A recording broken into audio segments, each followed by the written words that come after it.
Nagtipon ang mga leader ng foreign service posts ng Pilipinas sa Canada, maging ilang opisyal mula sa Pilipinas para maglatag ng mga prioridad at plano sa pagpasok ng bagong taon.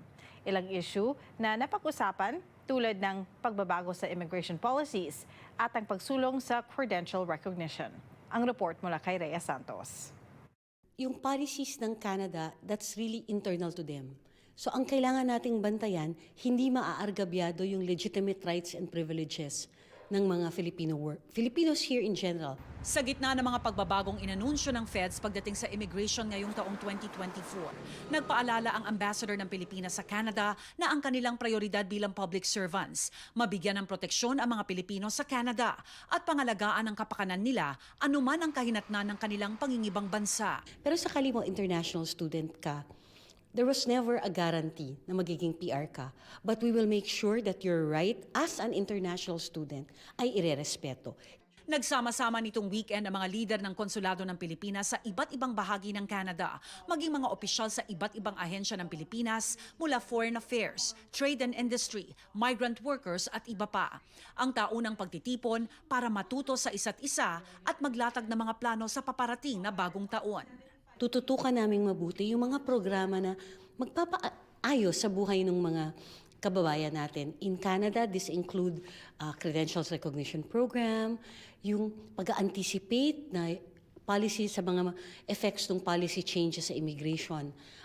Para sa mga kababayan natin sa Pilipinas, we will continue to encourage investments para dumami yung trabaho sa Pilipinas at yung food security, napaka-importante din. Layo ng pagtitipon ng iisang boses ng mga lider ng Pilipinas na nasa Canada pagdating sa mga issue na mahalaga sa mga Pilipino. Isa na rito ang nagbabagong immigration policies ng Canada. Proper information should be given to the Filipinos. So ang daming mga marites, ang daming mga tolits, ang daming mga information that can easily get out of hand.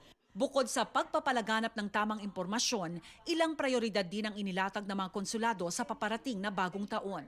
Important issues like credentials recognition, important issues like the promotion of Philippine culture, which helps with the identity of our kababayans. Following through from our activities during this year's 75th anniversary of Philippines-Canada relations, how can we leverage on the presence of 1 million Filipinos?